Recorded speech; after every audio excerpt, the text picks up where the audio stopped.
जळगाव जिल्ह्यातील अत्यंत महत्त्वाचा मानल्या जाणाऱ्या उत्सव सोहळ्याला सुरू झालेला आहे।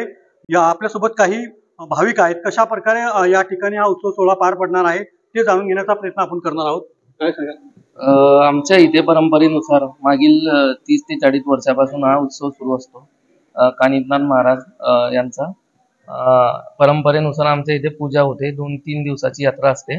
आजूबाजूचे पंचक्रोशीतील भाविक, काही मध्य प्रदेश, खानदेश, विदर्भातील भाविक इथे येत असतात। मोठ्या संख्येने दर्शन घेत असतात आणि संध्याकाळी तसंच महाप्रसादाचा थोडा पूर्ण यात्रेकरूंना महाप्रसादाचे आयोजन केलेलं असतं। किती दिवस हा यात्रा सोहळा असतो? यात्रा सोहळा 1 दिवस असतो आणि संपूर्ण 3 दिवस काठी यात्रा आणि 5 पावली दिवस। विविध धार्मिक सोहळे या ठिकाणी पार पडतायत। काय सांगा?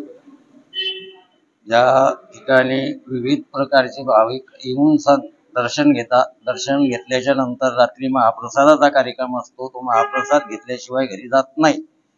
3ऱ्या दिवशी आमचा पाटुंडी येथे कार्यक्रम असतो। 5 पावली झाल्याच्या नंतर आमची यात्रा समाप्त होते। हे होते यात्रा उत्सव आयोजित करणारे संप्रदाय। रवी गोरे, TVN मराठी, मुक्ताईनगर, जळगाव।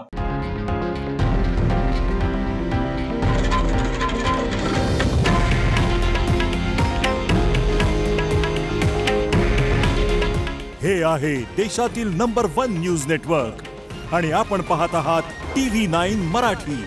काळजी तुमची, हित महाराष्ट्राचं।